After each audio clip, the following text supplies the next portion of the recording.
Okay, to celebrate the 20th anniversary of TNA, this is going to be a review of the first of many AJ Styles DVD compilations. This is Phenomenal Volume 1, the best of AJ Styles from the NWA TNA days. Basically, AJ stuff from, the first couple of shows of 2002 all the way up until early 2004 when they started running the Impact show.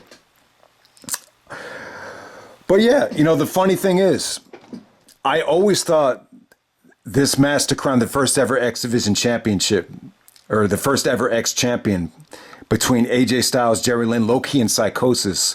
I always thought this was the first show, but it was actually the second show on June 26th, which was actually taped. So yeah, I want to talk about the first show. Not going to be a full review, but I want to give kind of a background on the first show. It's on YouTube if anyone wants to see it. It's called NWA-TNA. Show number 1 from June 19th, 2002 from Huntsville, Alabama.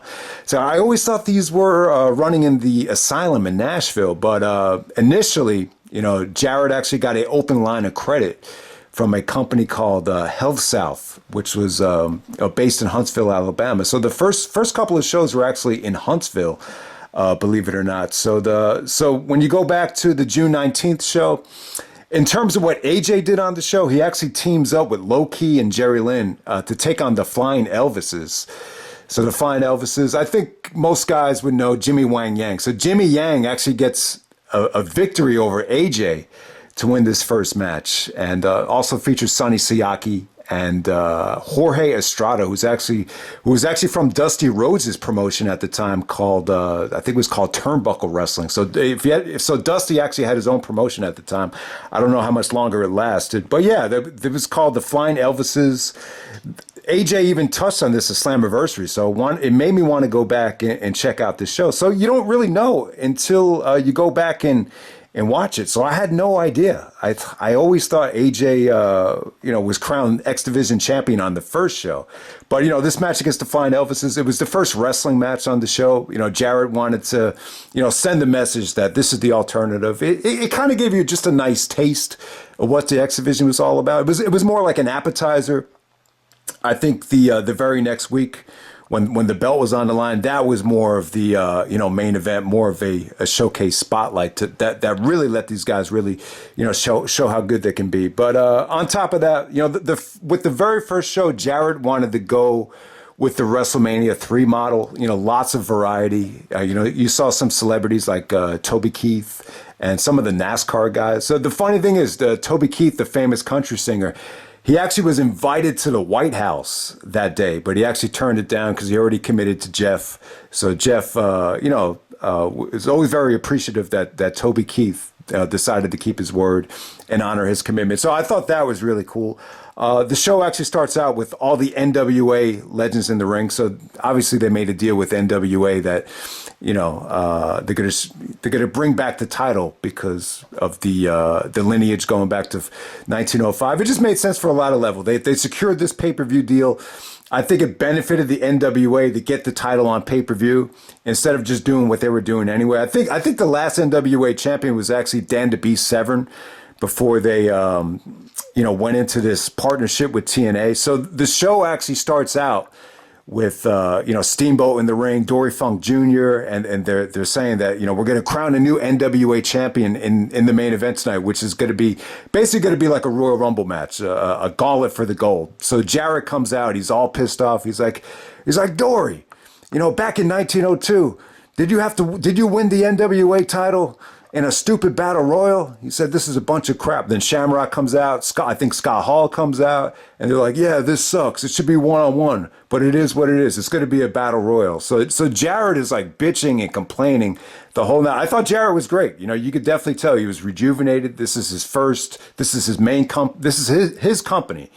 And his first time on television since I guess Vince fired him on the very last Nitro on live television. So you could just definitely tell. I think Jarrett was great here, and it's funny because he's complaining and bitching the whole night, and then you learn like this was his idea to do a Royal Rumble in the main event, because this way you could showcase all the stars, all the mega power in the same match. So I think for the first show it worked very well.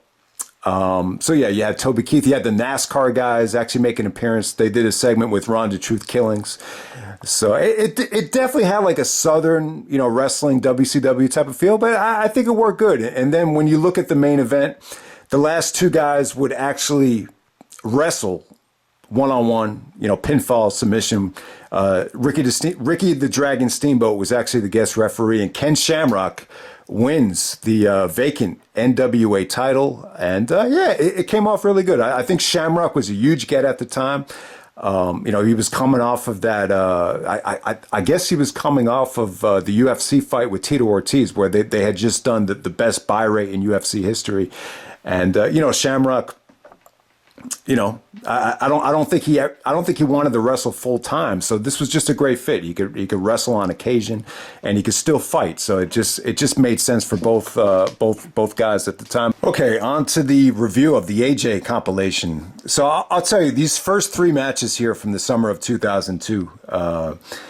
They still hold up. They're definitely, some of the most important matches AJ's ever had. In a lot of ways, these are just as important as some of the first, Ring of Honor main events where you had Low Key, Bryan Danielson, and Christopher Daniels. And I'll tell you, man, you got to give it up to Low Key. He's the common denominator between the first couple of, ROH main events and, these X Division TNA showcases. So you definitely, say what you want about Low Key, but you definitely got to give him credit. In some ways, this is, these matches in 2002 really define his legacy. But yeah, the first match right here, this is to crown the first ever X Division champion. You got AJ Styles, Jerry Lynn, Low Key, and Psicosis. This is actually double elimination. It's one-on-one on one-on-one. I love the rules here. This is a game I love to play at the park for basketball, but no one ever wants to play it. But yeah, I mean, with the rules here, you just had, two guys at the ring at the same time at all times, just giving max effort. There were no breakups. This is not a fatal four-way. So it just felt like, whenever it was one-on-one here, it was just max effort. It felt like these guys' lives were on the line because they really, they were given the main event on the second. This is actually a tape show, but it was the main event. And it just felt like the most important match for a lot of these guys. So Psicosis is actually the first guy eliminated. Psicosis is actually without the mask here, kind of the Mexicools version of Psicosis, not the ECW Rey Mysterio version with the mask. Low Key actually does two jobs in the same match here. So who would have thunk it? That was a different time and a different era before the ego came into play. So, but yeah, but Low Key was definitely great on these first couple of shows. I mean, he was great. He was great, man. Don West actually goes like, it looks like Bruce Lee out there. So this is that Bruce Lee analogy. So he was the first one to really do it. So yeah. Don West and Mike Tenay. Jarrett was saying that he didn't want to duplicate, JR and Jerry Lawler. He really wanted Don West to be that over the top, salesman. And even in the first couple of minutes, he goes like, I know this match just started, but this is the greatest match I've ever seen. It sounds ridiculous, but, that's what he was there for, just to overly hype these matches. Yeah, I mean, but the story of the match is just AJ. AJ looks so young, so athletic. This just felt like just, a new level of athleticism that we had not seen in the United States up to that point. So AJ becomes the first X Division champion here. He actually busts out the Styles Clash for one fall on Jerry Lynn, and then for the second fall, he puts Jerry Lynn away with the spiral tap. Yeah, I mean, just awesome stuff, man. I wish I had ordered, one of these first shows.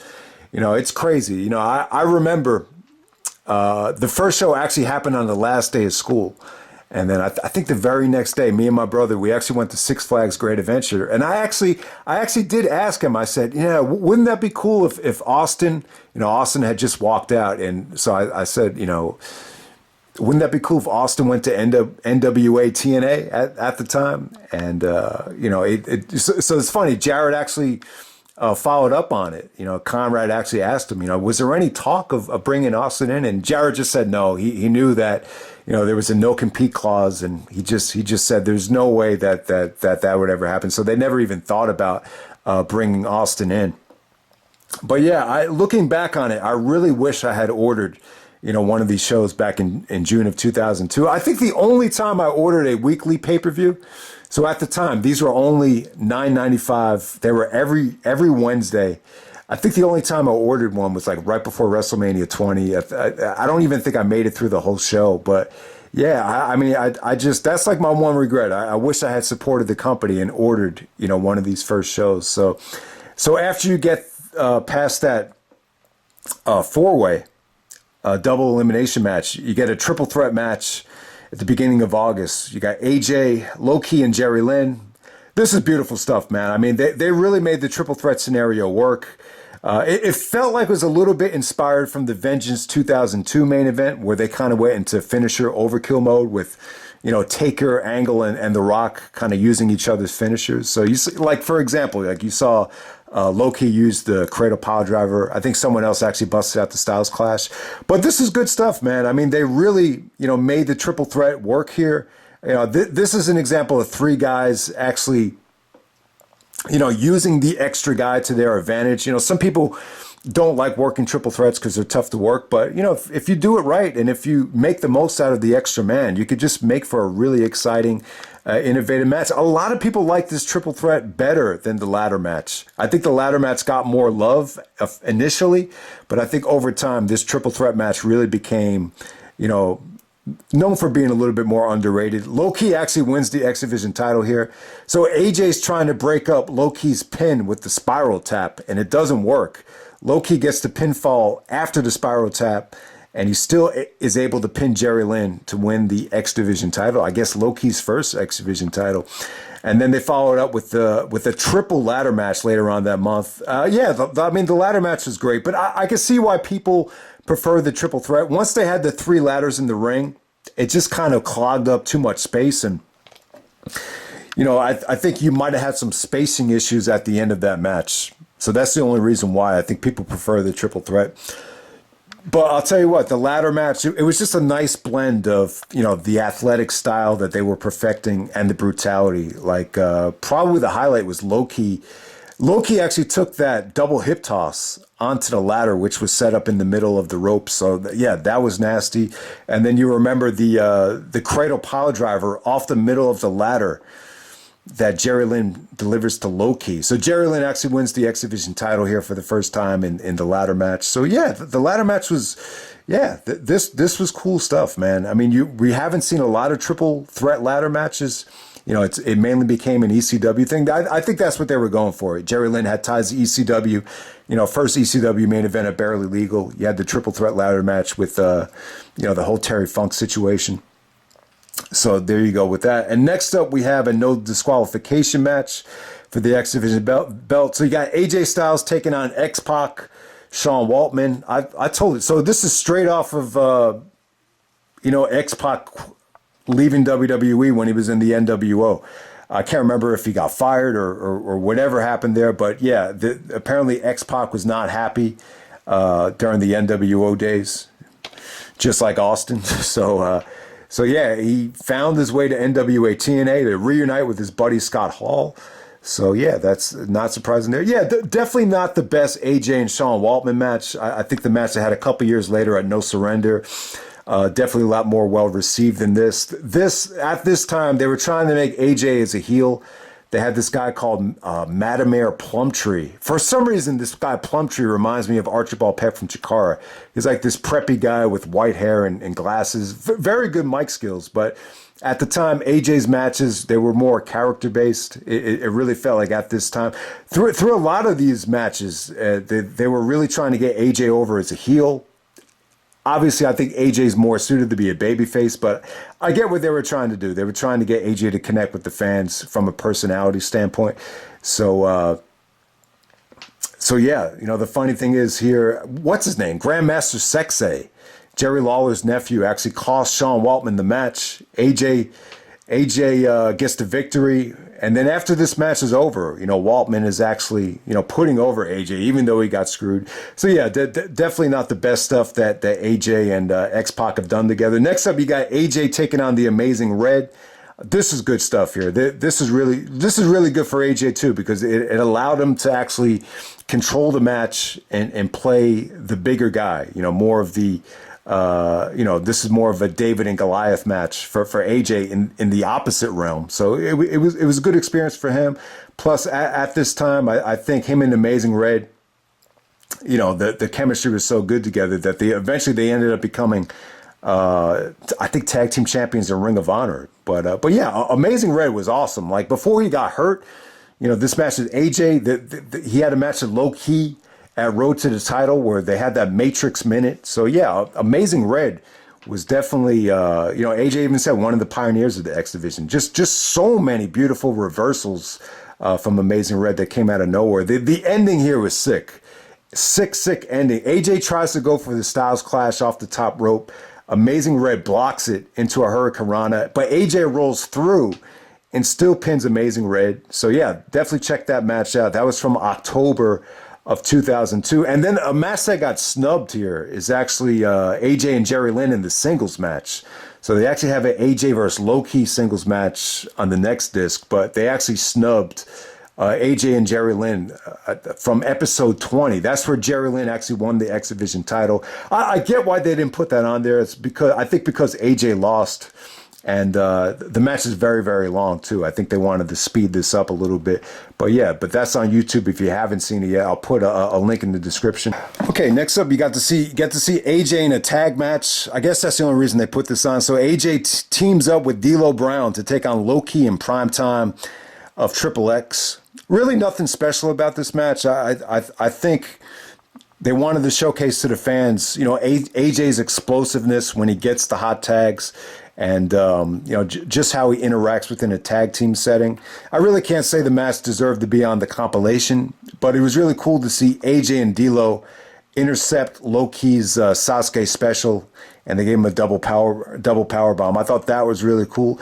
All right, next up, you get to see AJ become NWA champion for the first time. This is AJ versus Jeff Jarrett and Raven in a triple threat match. Raven actually is chased out of the arena because of Shane Douglas, so that lets it come down to AJ and Jarrett. There's a ton of overbooking here. I believe this is when AJ actually sides with Vince Russo, and AJ actually fights off the shenanigans here and becomes NWA champion with the Styles Clash, considered one of the best moments in TNA history.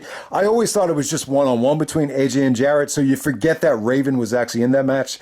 All right, next up you have a ladder match for the NWA title. You got AJ Styles taking on D'Lo Brown. I guess after AJ turned heel, his former tag team partner wanted the title shot. Really, what stood out about this match was it just didn't flow that well. I would actually say this is the weakest of the whole set. D'Lo did take some nasty bumps out there. There was a lot of, frog splashes off the ladders through tables and everything, but it just seemed like a lot of the bumps just came off. Like there was one bump D'Lo took off the ladder onto the table. Table doesn't even break. And it just didn't flow, I think, as well as it would have liked to. But I get why they put it on there. Just the brutality of it, made it really stand out. But yeah, I will probably say, probably the weakest thing on the set. Next up for the NWA Championship, you got AJ Styles taking on Low Key. Definitely the weakest one-on-one match these guys have had. I prefer their matches in Ring of Honor. Night of Appreciation, Honor Invades Boston, which is historically, the first ever Ring of Honor title defense, at least on a Ring of Honor show. So yeah, on this night, AJ actually gets help from Vince Russo. Throughout the whole match, Low Key is actually trying to splash Russo through a table. So you got to see Russo actually play more of a manager here. And yeah, I got to say, Russo actually had a pretty engaging look, pretty engaging personality. He was a tall guy too. So you got to give Russo credit. I never realized he got that, animated in, some of the on-screen stuff. But yeah, they're trying to get AJ to be a little bit more character-based here. AJ actually takes out a bat and nails Low Key with it and gets the victory there. So yeah, definitely the AJ Low Key sports entertainment style match that they had there. Definitely nowhere near Matt Wrestling Classic that they had at Night of Appreciation, for example. All right, so the AJ and Abyss matches were really good. I thought they had a regular match and a Falls Count Anywhere match. I think AJ actually went back to being a babyface here. Yeah, I mean, what these matches did were, it was just, David versus Goliath. AJ was able to go out there with a monster, do crazy things. This is probably, yeah, I mean, the Abyss stuff is probably the bloodiest I think AJ ever got here. AJ took unprotected chair shots. You see him with the face of blood. Really, recently at WrestleMania, he unintentionally bled at WrestleMania and I believe at Hell in a Cell. You saw AJ all stitched up actually at Slammiversary. So, but aside from that, I mean, really, the most bloodiest things AJ's ever been involved in are these Abyss matches and maybe that Christopher Daniels match, the Iron Man match, where he's just bleeding as the clock is winding down. But yeah, I got to say, I'm very impressed with the chemistry between AJ and Abyss. I think what hurt these matches more than anything was just the environment. I think by the time you see him in the steel cage actually at Lockdown, by the time you get to that point, the steel cage actually, benefited them. It definitely was the perfect setting for the type of matches they wanted to have. Plus, I think the environment actually got a lot. It felt like TNA got bigger, and you could definitely feel like there was a lot of progression by the time they got to the first ever Lockdown show.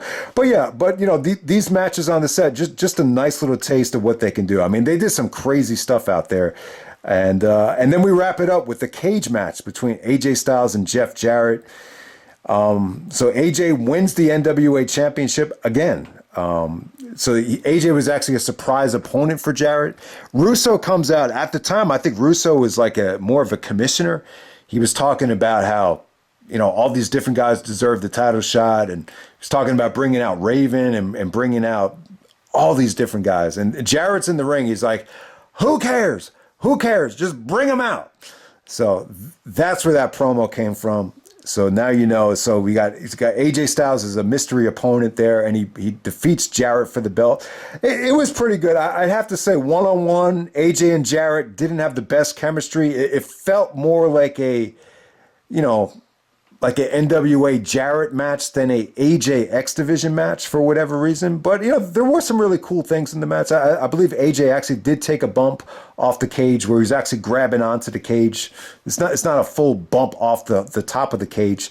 But yeah, AJ actually insecures Jarrett's guitar, hits him with the Styles Clash. Really, really good way to end this compilation. So yeah, if you haven't seen it yet, definitely check it out. I think this compilation was huge, for TNA and ROH and just, for guys that really wanted to get away from, what the WWE was doing. I actually bought this the day after Christmas in 2005. So it really was, besides some of the ECW stuff, it really was like my first experience away from the WWE in quite some time. It was actually distributed by Navarre, believe it or not. So I got to say, these first couple of TNA DVDs were huge. I mean, as far as matches that got snubbed, I definitely think the Jerry Lynn match could have been there. But, I would say this, though. Once you get past the AJ low-key Jerry Lynn stuff, I got to say, it's a little bit underwhelming. The Amazing Red match is good as well. But aside from that, the second disc, I can't say anything was really great. It definitely felt to me like, if AJ made such an impact, breaking the PWI 500, that first year in 2002, you would just expect this to be a little bit more well-rounded. It definitely felt like some stuff was really missing. So if you think anything got snubbed from this compilation, definitely let me know. But that doesn't take away from the fact that, there was some amazing stuff on here. And one of the first of many AJ compilations. I don't know if any wrestler has, probably besides AJ, Shawn Michaels. Shawn's got a lot of compilations as well. There's even unreleased matches that I never got to pick up. But yeah, I mean, they have Phenomenal Volume 1, which is this, Phenomenal Volume 2, and then I saw recently TNA, this must have been, back in 2014 or whatever, when there was still TNA, they actually released a 12-hour 4-disc set. So yeah, that's got to have some really good stuff on it. Plus, Ring of Honor released 2 compilations back when Gabe was still Booker. And then I think Ring of Honor released another one during the Sinclair days. It was like 05, 06 on one disc. And then the second disc was like, you know, AJ's return stuff in 2015. You know, New Japan should really release a compilation from AJ stuff in 2015. You know, that would be huge. And then I think WWE actually released the most phenomenal matches. I definitely still want to get that. So, yeah, I mean, it's all on the network, but still, I think that's something you really would want to have in the collection. And I'm sure there's an IWA Mid-South DVD. I definitely don't think I don't think AJ has enough PWG stuff to be on a compilation. But yeah, that's pretty much it, guys. Just wanted to pay tribute to TNA, pay tribute to AJ. I got to say, man, I almost teared up. I actually did start tearing up a little bit when AJ came on. It just, it just felt so genuine to see AJ come back and, deliver a great message to the TNA fans. You know, Jarrett was even saying that, you know, he was so loyal to TNA that they actually forced him out. They weren't paying him. You know, they reduced his salary at the end of it, and I guess around maybe late 2013, early 2014, they basically, you know, forced him out of the company, and then he went to New Japan. So he was really loyal to TNA, and you could even tell you could tell how much it meant to him to deliver that message at Slammiversary. You know, AJ's a great guy. You could just tell he's a good guy. You could tell he's one of these guys that, you know, just wants to go to work and, you know, come home to his wife. Yeah, I think he's still with his wife, Wendy. He's not one of these guys that you get the feeling that wants to own the world or you know, dominate the world. You know, he just wants to do his thing. And you could just tell he's a simple guy. He's a genuine guy. And without a doubt, you can see why he was so loyal to TNA. I think it was just a perfect fit. It was a natural fit. They really, you know, gave him that shot on pay-per-view, and he definitely made the best of it. So that's pretty much it, guys. That's Phenomenal Volume 1. Hope you guys enjoyed the video, and I'm out. All right.